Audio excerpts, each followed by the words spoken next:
Today I am doing something absolutely absurd. Today I'm going to attempt to beat Pokémon FireRed without touching a single blade of grass. Keep in mind the grass is the most important thing in Pokémon. It's where you level up or even catch Pokémon for your party. But I will not be able to do any of that today. The only way I'm leveling up is via caves, dungeons or water, which there isn't all that many of. And of course this means I'll have to battle every single Pokemon trainer in Kanto just to get that much needed EXP. But the big question is it even possible to bypass the entire game by not touching a single blade of the grass? Well, yes. All I'm going to need is the most useless mechanic in all of Pokemon, and that being the cut mechanic.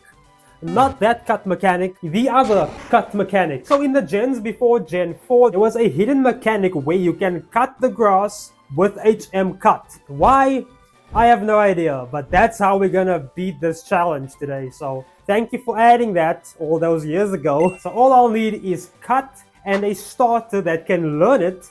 Luckily, Charmander and Bulbasaur can learn cut, so I can just choose between them. And I was in a bit of a Bulbasaur mood today, so I went with Bulbasaur. Maybe next time Charmander. So I taught him cut, and now it's time for the challenge to begin. I immediately noticed issue number 1, and that is how slow it's going to take compared to just walking, because I'll have to stand immediately beneath the patch that I want to cut, then open the menu, then select the Pokemon, then select cut. Like, that is so damn long. Why would anyone even want to do this? But I'm going to have to commit because, you know. And also keep in mind, this is the route where you will normally level up your starter to at least level 10. So I'm severely underleveled in the beginning of the game, which is not good. And just like that, we have made it to the first city without touching grass at all. So I have two choices. Either I can battle this guy, or I can just go north and skip his battle entirely. So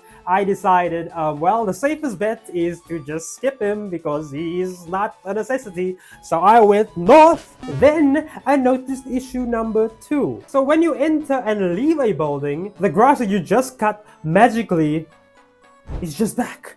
Just like that. That quickly. Meaning I'm going to have to cut the same patches of grass again. And of course I have to deliver Oak's parcel, so I'll have to go all the way back to Pallet Town and then cut my way back to Viridian City again. Lucky me. After all that, it's time for Viridian Forest. Now, thankfully, this is where my first battles happened. Keep in mind, this is the only EXP that I'll be able to gather before the first gym leader. So I'm cooked, dude. So I did just Bulbasaur, so I'm not too bothered. So we battled and cut our entire way to Pewter City, where it was time for my first gym battle. With a level 10 Bulbasaur, we beat Campolium with ease. Then it was time for the gym leader, who I did actually beat with 2 Vine Whips. Next was the much needed third route, where there are a lot of people in which I can battle, and I battled all of them for that much needed EXP. And then we got to Mount Moon, finally, a place where I can grind and catch Pokemon. I kid you not, I spent about a half an hour in here just leveling up my Pokemon and eventually catching 2 Mons along the way as well. We navigated through Mount Moon, of course, battling every single body, and then it was time for gym number 2, in which I one-hit KO'd both Misty's Mons. Then it's time for my first battle with this guy, because there was totally not another one that I skipped. Anyways, I beat his entire team with 1 Mon. Then I battled everybody all the way until Bill. But then I came back. I came up with an idea. Since I have such a limited pool of leveling up my Pokemon, I thought, why didn't I just leave my Pokemon at the daycare and just, you know, dash up and down like a lunatic? But then I noticed that is impossible, because you see, the daycare is at the bottom of multiple ledges, and under each ledge is 2 lanes of grass. And if you stand on the tile where the edge of the ledge is, you can't use the cut mechanic, meaning I won't be able to get to the daycare and use this method to farm EXP. So there goes that idea. So I just had to move on with my sad life and do a few more battles. And then I got to Vermilion, where I got the Olderon. Then I thought maybe I can fish and battle some wild Pokemon for some EXP, until I remembered, yeah, never mind. On to the SSN. After yet again battling all the passengers on board and evolving Geodude and getting cut again, I quickly got the 3rd badge. And then I remembered something. the Diglett Cave exists. Yet another cave where I can level up or catch Pokemon. I stormed into Diglett Cave and actually evolved my Ivysaur into Venusaur, which was awesome. But then I got into a little bit of a pickle. You see, to get HM Flash from this scientist, you need to catch at least 10 Pokemon. And at this point in my Pokedex, I only have the Bulbasaur line, Geodude and its evolution, and this little pink fella. I needed to catch 4 Pokemon to make this scientist happy. So I decided to catch Diglett and its evolution and a Magikarp. So I only needed 1 more Pokemon. But here's where the issue comes. I can't go all the way back to Mount Moon unless I go all the way back to the beginning. So I'm kind of stuck. But then I came up with an idea. I went all the way to the next cave, which is Rock Tunnel, and of course I battled all the people on my way there, and I got to the cave, and I hoped that the first Pokemon that I encountered was a Pokemon that I didn't catch yet. And that happened when the Pokemon I encountered was Mankey.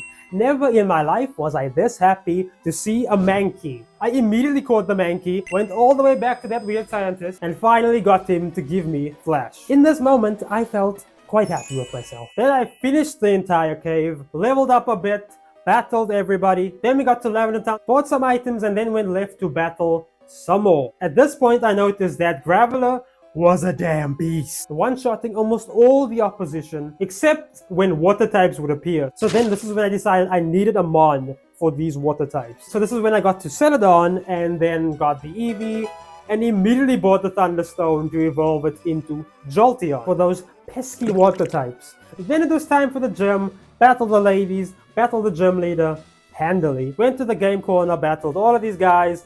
Then it was time for the big boss, Giovanni. I did actually beat him with my weakest Pokemon when I did just use a Water Pulse. So just like that, we all good, and we went all the way back to Lavender Town where it was time for the next battle with this guy. And there was a little bit of a nuisance that happened with this execute of his that has hypnosis that seemingly never misses. It actually pissed me off so much. But further on than that, it wasn't that big of an issue. This is when I noticed that my Jolteon, which I got when it was an Eevee at level 25, won't learn an electric type move until level 52. So this is when I decided to teach it Shockwave, which ended up being the best thing I have ever done. One-shotting almost all the Chandelier, I don't know how to say that, but I beat all of them with Shockwave. And then I noticed another thing. I am in a tower that has wild Pokemon spawns. So I leveled up Jolteon with its newly learned Shockwave move, getting me some much needed EXP. I went on to battle all these ladies, then the Ghost, then basically Shockwaved the entire Team Rocket, got the Pokeflute, and moved on. I went south battling all the trainers, then it was time for Snorlax. Initially I was planning on just beating him for some EXP, but then I decided I actually went back to Route 11 for some battles where I actually had to cut my way to battle this guy, which was kind of funny. And also I had to cut my way to this X item. After some more battling and getting poisoned 1,000 times, Jolteon learned Pin Missile. I went to the Pokemon Center, got healed up, and then it was time for Koga's gym. I got poisoned 1,000 more times. We beat him. Then was my next huge issue. So up until this point, thankfully, I did not actually need to use Cut a lot, because for the most part, I could just, navigate past the grass. But in this little place known as the Safari Zone, it's gonna be a bit of an issue, because the Safari Zone is filled with grass, meaning I'm gonna have to cut through every single one of them. And this is of course a requirement, because you need HM Surf, which is all the way at the end of the Safari Zone. So I have to cut my entire way to this guy. This is gonna be fun. So yeah, this is how it went. Cut, and cut, and cut, and cut, and fished up, and caught a Seeking, and cut, and tried to catch a Dratini, and failed. And finally, I got to the end, and got the HM. Started to Seeking, and then we were good. Until only now I noticed that I did not even get the bike. So I had to walk all the way back and almost ended the entire challenge. When I almost stepped onto this piece of grass, literally I was almost gonna walk onto it. Thankfully, I did not. That was easily the closest call in this entire challenge thus far. So luckily that didn't happen, and we continued all the way back to Cerulean. Got the bike, and I thought since I was close by, why not go south to Saffron City and just battle the dojo. I managed to beat all of them, and of course I chose Hitmonchan simply because of his elemental punches, which always helps a lot. Then it was time for Silph Co. 11 floors of battles in which I have to battle simply all of them because I can't go on grass to level up. So I have to battle all of them. And then it was time for this guy. He wasn't too much of an issue despite his highest Pokemon being a level 40. And this is close to mine, but we beat him. And then it was time for the big boss, Giovanni, with his level 41 Nidoqueen. But luckily we caught Seaking, who just beat him with Surf. And then there was his Kangaskhan that was a bit of an issue. But we just poisoned and leech seeded him. He died eventually, getting us the Master Ball, which is going to be so damn important eventually. You will find out soon why. We quickly beat Sabrina, and then it was time to leave. This was when I noticed I didn't even have Fly, so I quickly got it, went back to the bikers, and I kid you not, I got poisoned so damn much that I decided, let's leave this bikers because this is way too annoying. Moves like Sludge and Smog with a 40% chance of poisoning poisoned me 100% of the time. So I hate all bikers now. Thank you so much. Then I found myself into, yet again, a bit of a pickle. So in order to get to Cinnabar Island, you need to either surf from Route 19 into Seafoam, or you can fly to Palatown and just surf down to Cinnabar.